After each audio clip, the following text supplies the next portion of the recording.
ரொம்பவே சுவையான சிக்கன் கிரேவியை எப்படி ரொம்ப ஈஸியாக குயிக்காக பண்ணுறதுன்னு இந்த வீடியோவில் பார்க்கலாம் வாங்க. அதுக்கு ஃபஸ்ட்டு நம்ம சிக்கனை நல்லா வாஷ் பண்ணி மஞ்சத்தூள் போட்டு எடுத்து வச்சுக்கிறோம். தென் ஒரு கடாயில் எண்ணெய் ஊற்றிட்டு அதில் உளுத்தம்பருப்பு ஒரு ஸ்பூன் அளவுக்கு சேர்த்துக்கிறோம். உளுத்தம்பருப்பு நல்லா கோல்டன் கலரில் வந்ததும் நம்ம அதுக்கு தேவையான ஸ்பைசஸை சேர்த்துக்கிறோம்.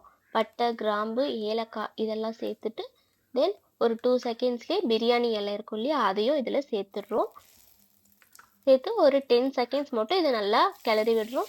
அது எண்ணெயில் கொஞ்சம் பொரிஞ்சதும் நம்ம இமீடியட்டாக 1 ஸ்பூன் அளவுக்கு சோம்பு சேர்த்துக்கிறோம்.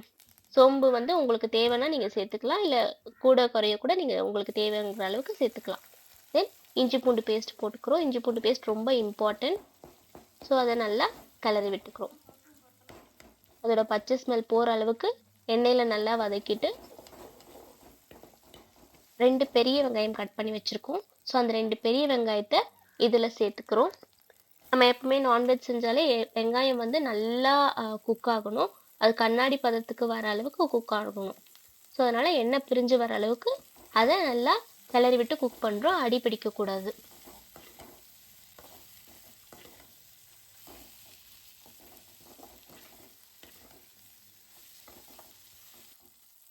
ஸோ நல்லா இந்த அளவுக்கு குக் ஆனதும், எண்ணெய் பிரிஞ்சு வந்திருக்கீங்க, இந்த அளவுக்கு குக் ஆனதும் தக்காளி கட் பண்ணி வச்சுருக்கோம். இது வந்து 2 தக்காளி எடுத்துருக்கோம். ஸோ அந்த தக்காளியை இதில் ஆட் பண்ணி நல்லா கிளறி விடுறோம். இதில் 1 ஸ்பூன் அளவுக்கு பெப்பர் எடுத்திருக்கேன் நான். ஸோ இப்போ வந்து தக்காளி ஆல்மோஸ்ட் குக் ஆகிடுச்சு. இந்த டைமில் தான் நான் பெப்பர் இதில் ஆட் பண்ணுறேன்.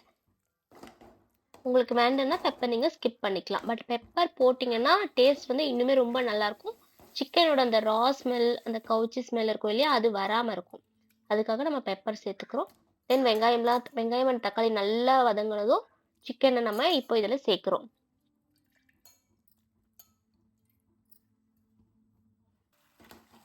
சிக்கன் சேர்த்துட்டு நல்லா கிளறி விடுறோம்.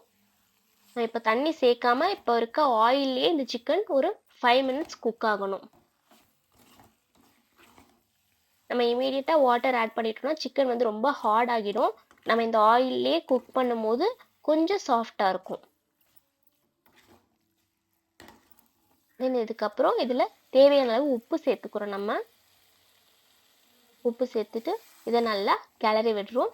தென் இது கூடவே நம்ம 2 ஸ்பூன் அளவுக்கு மிளகாத்தூள் சேர்த்துக்கிறோம். பெப்பரும் சேர்த்துக்கோம். ஸோ அதுக்கேற்றா போல் மிளகாத்தூள் சேர்த்துக்கலாம். எதுவுமே நல்லா கிளறி விடணும். நம்ம வாட்டரே ஆட் பண்ணல, பட் வந்து இன்னுமே அது நல்லா வெட்டாக இருக்கு இல்லையா, சிக்கன் நல்லா சிக்கன்லேருந்து வாட்டர் செக்ரேட் ஆகும். ஸோ அதனால் நம்ம தண்ணி சேர்க்காமலே இதை அப்படியே குக் பண்ணலாம். நமக்கு செமி கிரேவியாக வேணும் அப்படிங்கிறப்ப மட்டும் நம்ம சிக்கன் குக் ஆகிறதுக்காக 2.5 டம்ளர் அளவுக்கு தண்ணி இதில் சேர்க்குறோம். 2 டம்ளரோ இல்லை உங்களுக்கு என்ன குவான்டிட்டியில் வேணுமோ அதுக்கேற்றா போல் நீங்கள் வாட்டர் சேர்த்துக்கலாம். இதில் நம்ம செமி கிரேவியாக குக் பண்ண போகிறோம். ஸோ அதுக்காக 2 to 3 டம்ளர் அளவுக்கு இதில் தண்ணி வச்சுருக்கோம். ஆக்சுவலாக சிக்கனோட குக்கிங் டைம் 25 மினிட்ஸ் தான். ஸோ நம்ம அந்த டைமுக்குள்ளே இதை அடிப்பிடிக்காமல் கலரை விட்டுட்டே இருப்போம். இன் பிட்வீன் கொத்தமல்லி கருவேப்பிலை நம்ம ஆட் பண்ணுறோம். இதை இப்படியே மூடி போட்டு ஒரு 20 மினிட்ஸ் குக் பண்ணுவோம். இன் பிட்வீன் நம்ம அதை கிளறி விட்டுட்டே இருக்கணும். அப்போ தான் அடி பிடிக்காமல் இருக்கும். சிம்மில் வச்சு தான் குக் பண்ணணும். ஸோ இந்த பதத்துக்கு வந்ததும் ஆஃப் பண்ணிடலாம். இந்த வீடியோ பிடிச்சிருந்துச்சுன்னா மறக்காமல் ஒரு லைக் போட்டுட்டு சேனலை சப்ஸ்கிரைப் பண்ணிக்கோங்க. தேங்க்யூ ஃபார் வாட்சிங்.